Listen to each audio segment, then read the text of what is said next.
Hello అండి అందరికీ. America నుండి ఇండియాకి మా ప్రయాణం ఎపిసోడ్ 4కి వెల్కమ్. ఈ ఎపిసోడ్లో నేను అక్కడి నుంచి ఇక్కడికి వచ్చేసేటప్పుడు మా ఫోన్ నంబర్స్ ఎలా మేనేజ్ చేశాము అండ్ బ్యాంక్ అకౌంట్స్ ఎలా మేనేజ్ చేస్తున్నాము అండ్ వచ్చేసాక కూడా అక్కడున్న అకౌంట్స్ని ఎలా మేనేజ్ చేస్తున్నాం అనేది వీడియోలో ఎక్స్ప్లెయిన్ చేస్తాను. First thing, phone numbers. So నేను ఆల్రెడీ చెప్పిన యూఎస్ నుంచి ఇండియాకి పర్మనెంట్గా వచ్చేయాలి అన్న ప్లాన్ బిగినింగ్లో లేదు. సో వచ్చి 1 or 2 ఇయర్స్ ఉండి ఇఫ్ ఇన్ కేస్ ఎటువంటి పరిస్థితుల్లో అయినా మళ్ళీ వెనక్కి వెళ్ళిపోవాల్సి వస్తే అన్న ప్లాన్లోనే వచ్చాం కాబట్టి సో ఫోన్ నెంబర్స్ కానివ్వండి, బ్యాంక్ అకౌంట్స్ కానివ్వండి, ఏవి మేము క్లోజ్ చేయాలని మేము అనుకోలేదు. సో ఫోన్ నెంబర్స్ మేము ఎలా చేసాము అంటే జస్ట్ గూగుల్ వాయిస్లోకి వెళ్ళి port your number to Google voice అని ఉంటుంది. సో గూగుల్ వాయిస్ లాగా మేము కన్వర్ట్ చేసాము. అలా కన్వర్ట్ చేయడం కూడా చాలా సింపుల్ ప్రాసెస్. గూగుల్ వాయిస్లోకి వెళ్ళి అక్కడ just port your number to Google voice అనే ఆప్షన్ ఉంటుంది. సో అది సెలెక్ట్ చేసుకొని మీరు కరెంట్ యూస్ చేస్తున్న నంబర్ యూఎస్లో ఏదైతే ఉందో దాన్ని మీరు గూగుల్ వాయిస్లోకి పోర్ట్ చేసుకోవచ్చు. సో వన్స్ గూగుల్ వాయిస్లోకి పోర్ట్ చేసుకున్న తర్వాత కాల్స్ మీరేమి ఇక్కడికి వచ్చేసిన తర్వాత కాల్స్ రావు. కానీ మీ అకౌంట్స్కి సంబంధించి, బ్యాంక్ డీటెయిల్స్కి సంబంధించి మొత్తం ఓటీపీస్ కానివ్వండి, మెసేజెస్ కానివ్వండి వస్తాయి. So you can still manage that. Number యాక్టివ్గానే ఉంటుంది అండ్ మా నెంబర్స్ కూడా సేమ్ యాక్టివ్గానే ఉన్నాయి. We're still using the same WhatsApp. And మాకు బ్యాంక్స్కి సంబంధించి కానివ్వండి, ఇంకేమన్నా మా హౌసెస్ అదర్ థింగ్స్కి సంబంధించి ఎక్కడైతే మేము ఆ కాంటాక్ట్ నెంబర్ యూస్ చేస్తున్నామో ఆ నెంబర్కి అన్ని ఓటీపీస్ వస్తాయి, మెసేజెస్ వస్తాయి అండ్ స్టిల్ మేము ఇక్కడి నుంచే ఆ అకౌంట్స్ అన్నీ కూడా మేనేజ్ చేస్తున్నాం. సో గూగుల్ వాయిస్లో కన్వర్ట్ చేయడం అనేది ఐ థింక్ అది పెద్ద కాస్ట్ కూడా అవ్వదు. $20 పర్ నంబర్ తీసుకుంటారు అంతే. సో $20 పే చేసి గూగుల్ వాయిస్లోకి వెళ్ళి మీ నంబర్ని గూగుల్ వాయిస్కి పోర్ట్ చేసుకోవచ్చు.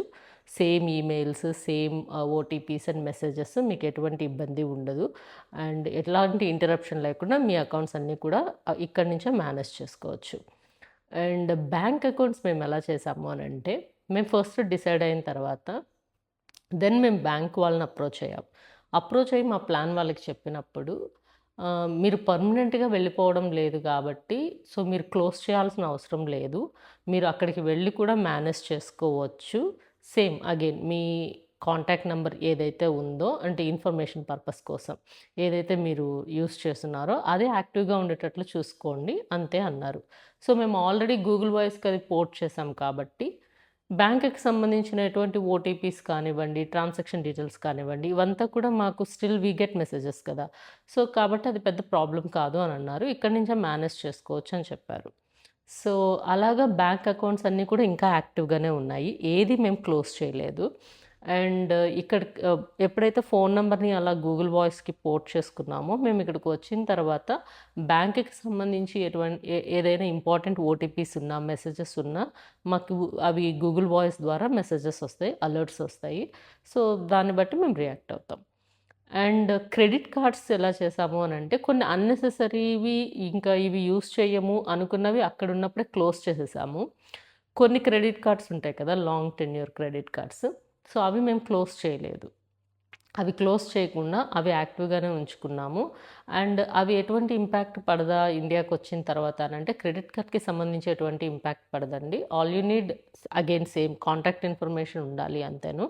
ఆ కాంటాక్ట్ ఇన్ఫర్మేషన్ ఎలాగూ మీరు గూగుల్ వాయిస్ పోర్ట్ చేసుకుంటారు కాబట్టి అదేం పెద్ద ఇబ్బంది అనిపించదు. అన్నెసరీ క్రెడిట్ కార్డ్స్ క్యాన్సిల్ చేసేసాము, క్లోజ్ చేసేసాము. అండ్ లాంగ్ టెన్యూర్ ఉన్న క్రెడిట్ కార్డ్ మాత్రమే యాక్టివ్గా ఉంది, బ్యాంక్ అకౌంట్స్ యాక్టివ్గా ఉన్నాయి అండ్ ఫోన్ నెంబర్ కూడా యాక్టివ్గానే ఉంది. ఇప్పటికీ మాకు వాట్సాప్ సేమ్ నెంబర్సే యూస్ చేస్తున్నాము. వాట్సాప్ కాల్స్ వస్తాయి అండ్ బ్యాంక్కి సంబంధించి కానివ్వండి, అదర్ అకౌంట్స్కి సంబంధించి కానివ్వండి, ఓటీపీస్ కానీ మెసేజెస్ కానీ వస్తాయి. సో ఇక్కడి నుంచే మేము అవి డీల్ చేస్తున్నాం. హౌసెస్ రెంట్కి ఇచ్చినప్పుడు మనం రెంటల్ లీజ్ అగ్రిమెంట్ ప్రిపేర్ చేయాలి and at the same time payments. ఇక్కడ నుంచి అక్కడున్న హౌసెస్ని మేనేజ్ చేసుకోవాలి అని అంటే దెర్ ఆర్ 2 ఆప్షన్స్. ఒకటి, ఒక థర్డ్ పార్టీకి మీరు ఇచ్చేయచ్చు, వాళ్ళే మేనేజ్ చేస్తారు మొత్తం లీజ్ అగ్రిమెంట్స్ కానివ్వండి, పేమెంట్స్ కానివ్వండి. హౌస్లో ఎటువంటి ఇష్యూస్ వచ్చినా లైక్ ప్లంబింగ్ ఇష్యూ, ఎలక్ట్రిసిటీకి సంబంధించిన ఇష్యూస్ కానివ్వండి, ఆర్ ఏదైనా అప్లయన్సెస్ పాడైపోయి డిష్ వాషర్ కానీ, మైక్రోవేవ్ కానీ ఇలాంటివి ఏదైనా ఇష్యూస్ రైజ్ అయినప్పుడు ఆ థర్డ్ పార్టీ కంపెనీ వాళ్ళే మొత్తం అంతా మేనేజ్ చేస్తారు. సో అలా మేనేజ్ చేసిన దానికి వాళ్ళు ఆ రెంట్‌లో నుంచి టోటల్ రెంట్ అమౌంట్ ఉంటుంది గదా! ఆ రెంట్ అమౌంట్‌లో నుంచి ఐ థింక్ పర్ మంత్ 7% ఏమో చార్జ్ చేస్తారు. So if you are okay, you can go with that third party companies. Otherwise మీరే ఇక్కడి నుంచి మేనేజ్ చేసుకోవచ్చు. మేమైతే మా 2 హౌసెస్‌ని కూడా మేము ఏ థర్డ్ పార్టీ కంపెనీకి ఇవ్వలేదు. మేమే మేనేజ్ చేస్తున్నాము. అక్కడున్నప్పుడే చెప్పాను కదా! జిల్లో అని ఒక యాప్ ఉంటుంది. ఆ యాప్‌లో మేము రెంట్‌కి లిస్ట్ చేసాం ఫస్ట్. సో, జిల్లో అనే యాప్‌లో ఏంటి అనంటే, మీరు ఏ ప్రాపర్టీ అయినా సరే buy or sell or rent anything మీరు జిల్లో నుంచి చెయ్యొచ్చు. తర్వాత జిల్లోలోనే మీరు రెంటల్ లీజ్ అగ్రీమెంట్ ప్రిపేర్ చేసుకునే ఆప్షన్ ఉంటుంది. అండ్ జిల్లో నుంచే పేమెంట్స్ కూడా అవుతుంది. So everything is recorded. మీకు ఎక్కడ కూడా ఎటువంటి ప్రాబ్లం రాదు. So I think it is one of the useful app అని చెప్తాను నేను. సో మేము కూడా జిల్లో నుంచి ఆ రెంటల్ అగ్రీమెంట్ ప్రిపేర్ చేసుకున్నాము. అండ్ జిల్లో నుంచే పేమెంట్స్ అవుతూ ఉన్నాయి. అండ్ మేమే మేనేజ్ చేస్తున్నాము. ఫస్ట్ మీరు లిస్ట్ చేసినప్పుడు చాలామంది వస్తారు ఎంక్వైరీస్‌కి. కానీ ఎప్పుడూ కూడా చెక్ ఎవ్రీథింగ్. వాళ్ళ బ్యాక్‌గ్రౌండ్ కానివ్వండి, ఇన్‌కమ్ డీటెయిల్స్ కానివ్వండి, అన్నీ చెక్ చేసి వాళ్ళు ఆ ఇన్‌కమ్ అంటే ఆ రెంట్ వాళ్ళు పే చేయగలరా లేదా మంత్లీ? ఎంతమంది పర్సన్స్ ఉన్నారు? ఫ్యామిలీలో ఎంతమంది పర్సన్స్ ఎర్న్ చేస్తున్నారు? అండ్ ఎంత ఇన్‌కమ్ వస్తుంది? ఆ ఇన్‌కమ్‌తో వాళ్ళు ఈ రెంట్‌ని పే చేయగలరా లేదా అనేది it's very important thing in US. ఎందుకంటే యూఎస్‌లో ఈ వోచర్ 8 అని కొంతమంది ఉంటారనమాట. వోచర్ 8 ఏంటి అనంటే వీళ్ళకి గవర్నమెంట్ స్పాన్సర్ చేస్తుంటుంది మంత్లీ ఇన్‌కమ్.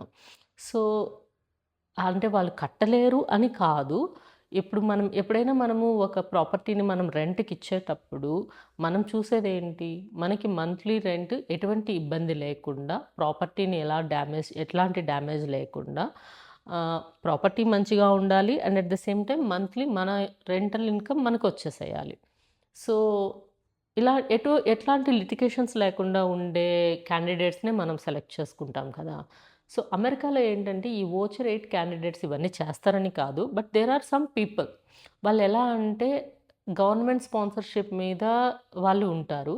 సో, వాళ్ళకి ఆ స్పాన్సర్‌షిప్ అమౌంట్ వస్తేనే they are able to pay. If not మనకేంటి అనంటే మనకి మంత్లీ పే చేయకపోతే మనం గట్టిగా గూడా అడగడానికి లేదు అక్కడ. అండ్ మీరు ఇమ్మీడియేట్‌గా వెకేట్ చేసేసేయండి అని చెప్పడానికి లేదు. అంతా కూడా ఒక ప్రాసెస్ ద్వారా ఎళ్తుంది. వాళ్ళు వన్స్ రెంట్ తీసేసుకున్న తర్వాత అంటే రెంట్‌కొచ్చేసిన తర్వాత మేము వెకేట్ చేయము అని చెప్పి వాళ్ళు గొడవ చేసే సిట్యుయేషన్స్ ఉంటాయి. చాలా సిట్యుయేషన్స్ జరిగాయి అలాగా యూఎస్‌లో. సో, అందుకనే నేనిది చెప్తున్నాను. So, be very careful. మీరెవరికి రెంట్‌కిస్తున్నారు అనేది జాగ్రత్తగా చూసుకొని వాళ్ళ monthly income or yearly income check చేసుకొని బ్యాక్‌గ్రౌండ్ వెరిఫికేషన్ అన్నీ ఉంటుంది. ఇన్‌ఫాక్ట్ జిల్లోనే ఇవన్నీ కూడా ఫిల్టర్ చేస్తుంది మోస్ట్‌లీ. బట్ అగైన్ మన సైడ్ నుంచి మనం కూడా ఒకసారి చెక్ చేసుకోవడం వెరీ ఇంపార్టెంట్. సో, అలా చెక్ చేసుకొని ఆ ఇన్‌కమ్ వాళ్ళు అఫోర్డ్ చేయగలరు అనుకుంటేనే రెంట్‌కివ్వండి. సో, అగ్రీమెంట్ కానివ్వండి, లీజ్ అగ్రీమెంట్ కానివ్వండి, పేమెంట్స్ కానివ్వండి అంతా కూడా జిల్లో నుంచి ఈజీగా చేసేసుకోవచ్చు.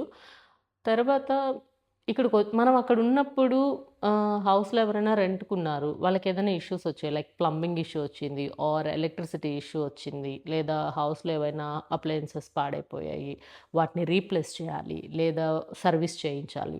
ఇలాంటి ఇష్యూస్ వచ్చినప్పుడు అక్కడున్నప్పుడు మనం వెళ్తాం, మేనేజ్ చేస్తాము, చేయిస్తాము ఓకే. ఇక్కడికి వచ్చేసిన తర్వాత వాటిని ఎలా చేయాలి? ఎలా మేనేజ్ చేయాలి? అనేది హ్మ్. మేము 2 హౌసెస్‌కి అమెరికన్ హోమ్ షీల్డ్ అని ఒక ఇన్సూరెన్స్ ఉంటుంది.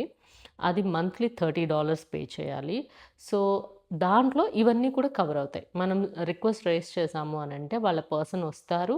వాళ్ళు ఇష్యూ ఏంటి అనేది అడ్రెస్ చేస్తారు. దానికి తగ్గట్టు సొల్యూషన్ కూడా వాళ్ళు చేస్తారు. సర్వీస్ కూడా బావుంటుంది. కాకపోతే దాంతో ప్రాబ్లమ్ ఏంటి అనంటే సర్వీస్ అంత క్విక్‌గా ఉండదు. What I feel. మేబీ ఈ ప్రాబ్లమ్ అందరికీ వచ్చుండకపోయుండొచ్చు. నేను ఫీల్ అయింది ఏంటి అనంటే ఇప్పుడు ఇమ్మీడియేట్‌గా లెట్స్ సే డిష్ వాషర్ పాడైపోయింది. ఒక 2, 3 డేస్ ఆర్ 1 వీక్ టైం తీసుకొని వచ్చి చేసే పరిస్థితి కాదు కదా అక్కడ. లేదా వాషింగ్ మిషన్ పాడైపోయింది ఆర్ సమ్ హీటర్ ఇష్యూస్ వచ్చాయి. యూఎస్‌లో హీటర్స్ లేకుండా చాలా కష్టం. ఆ చలికి తట్టుకోలేరు. సో, ఇవంతా ఎమర్జెన్సీ నీడ్స్. ఇట్లాంటి దగ్గర ఈ అమెరికన్ హోమ్ షీల్డ్ అనేది నాకు I was not that comfortable. So అప్పుడు నేనేం చేశానంటే there were few local apps. Thumbtack అనే ఒక యాప్ ఉంటుంది అండ్ టాస్క్ ర్యాబిట్. ఈ 2 యాప్స్ ఏంటి అనంటే ఇట్లాంటి సర్వీసెస్‌ని ప్రొవైడ్ చేస్తాయన్నమాట. అంటే ఇప్పుడు లెట్స్ సే నాకు ఇంట్లో డిష్ వాషర్ పాడైపోయింది.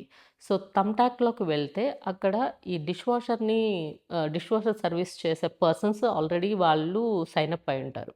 సో నేను వెళ్ళి నా ఇష్యూ ఇది అని చెప్పి నేను టైప్ చేస్తే ఎవరైతే ఆ వర్క్‌ని ఆ అమౌంట్‌కి చేయగలరో వాళ్ళు యాక్సెప్ట్ చేస్తారు. అండ్ ఇమ్మీడియేట్‌గా సర్వీస్ కూడా చాలా బావుంటుంది. అండ్ పేమెంట్ కానీ ఇవంతా కూడా వాళ్ళు యాక్సెప్ట్ చేసిన పేమెంట్ వరకే తీసుకుంటారు. అండ్ సర్వీస్ కూడా చాలా క్విక్‌గా అయిపోతుంది. And budget friendly. సో ఈ 2 యాప్స్ యూజ్ చేసేవాళ్ళము అక్కడున్నప్పుడే. అండ్ ఇక్కడికి వచ్చాక కూడా మేము ఇక్కడికి వచ్చాక 1 ఆర్ 2 టైమ్స్ మాది టౌన్ హోమ్‌లో ఒక 1 ఆర్ 2 ఇష్యూస్ జరిగాయి. సేమ్ డిష్ వాషర్ ఒకటి ఇదయింది. అండ్ డిష్ వాషర్ ఒకటి పాడైంది. అండ్ ఎలక్ట్రిక్ అది వైరింగ్ ఇష్యూస్ వచ్చాయి. సో అవన్నీ కూడా మేము ఇక్కడి నుంచే థమ్టాక్ నుంచి పర్సన్‌ని బుక్ చేసి ఒకసారి అవ్వకపోతే మేము మా టెనెంట్‌కే చెప్పి మీరే థమ్టాక్ నుంచి రైజ్ చేయండి. ఎనీథింగ్ బిల్స్ ఇవ్వండి మేము పే చేస్తామని చెప్పాము. సో వాళ్ళు అదే చేశారు. తర్వాత మాకు ఎటువంటి ఇష్యూస్ రావు. మోస్ట్‌లీ ఎట్లాంటి ఇష్యూస్ రావు. బట్ వస్తే దీస్ ఆర్ ద ఆప్షన్స్ ఉండేవి. ఇవి అయితే మేము ఇక్కడి నుంచే మేనేజ్ చేస్తున్నాం. మాకైతే ఎటువంటి ప్రాబ్లమ్ అనిపించలేదు. అండ్ 1 ఇయర్ అయింది కదా! ఈ 1 ఇయర్‌లో కూడా బ్యాంక్ అకౌంట్స్‌కి సంబంధించి, ఫోన్ నంబర్స్‌కి సంబంధించి అండ్ ఇట్లాగా రెంట్‌కి ఇచ్చేసిన ప్రాపర్టీస్‌కి సంబంధించి పేమెంట్స్ కానివ్వండి, మాకెలాంటి ఇష్యూస్ రాలేదు. అండ్ జిల్లో చెప్పాను కదా! మీరు ఐదర్ జిల్లోలో కూడా థర్డ్ పార్టీ మేనేజ్‌మెంట్ ఉంటుంది. అంటే మీరు వన్స్ జిల్లోలో రెంట్‌కి ఇచ్చేసిన తర్వాత జిల్లోలోనే మీరు థర్డ్ పార్టీ మేనేజ్‌మెంట్‌ని సైన్ అప్ చేసుకోవచ్చు. వాళ్ళే మేనేజ్ చేస్తారు. వాళ్ళే టెనెంట్‌ని ఫైండ్ ఔట్ చేయడం కానివ్వండి, వాళ్ళే మొత్తం అంతా ఆర్గనైజ్ చేయడము, ఇలాంటి ఇష్యూస్ వచ్చినప్పుడు వాళ్ళే సర్వీస్ పర్సన్స్‌ని పంపించి సర్వీస్ చేయించడము, ఇవన్నీ కూడా ఉంటాయి. Again they charge 7%. Rental amount నుంచి 7% మంత్లీ వాళ్ళు చార్జ్ చేస్తారు. అది మీకు ఓకే అనుకుంటే ఓకే. ఇఫ్ నాట్ మేనేజ్ చేయడం అనేది పెద్ద టఫెస్ట్ థింగ్ ఏం కాదు. అది ఈజీ థింగే. మీరు ఈజీగానే మేనేజ్ చేసేసుకోవచ్చు. ఆల్ యూ నీడ్ ఈ బేసిక్ ఇన్ఫర్మేషన్ మీ దగ్గర పెట్టుకున్నారు అని అంటే it's very easy to manage. మేమైతే ఇవి ఇలా మేనేజ్ చేసాము. అండ్ నా నెక్స్ట్ వీడియోలో ఇప్పుడు అక్కడి నుంచి మాకు రెంటల్ ఇన్కమ్ ఉంటుంది కదా యూఎస్‌లో. వన్స్ యూఎస్ నుంచి ఇక్కడికి వచ్చేసిన తర్వాత స్టిల్ గ్లోబల్ ఇన్కమ్ కింద కౌంట్ అవుతుంది. సో ఇక్కడికి వచ్చేసిన తర్వాత మేము మా టాక్సెస్ ఎలా మేనేజ్ చేసాము, ఇక్కడి నుంచి మేము టాక్సెస్ ఎలా పే చేస్తున్నాము, అండ్ అగైన్ ప్రాపర్టీ టాక్సెస్ కానివ్వండి, ఇన్సూరెన్సెస్ కానివ్వండి, ఇవన్నీ ఎలా మేనేజ్ చేస్తున్నాం అనేది నా నెక్స్ట్ ఎపిసోడ్లో నేను మీతో డిస్కస్ చేస్తాను. Until then stay tuned. Bye by.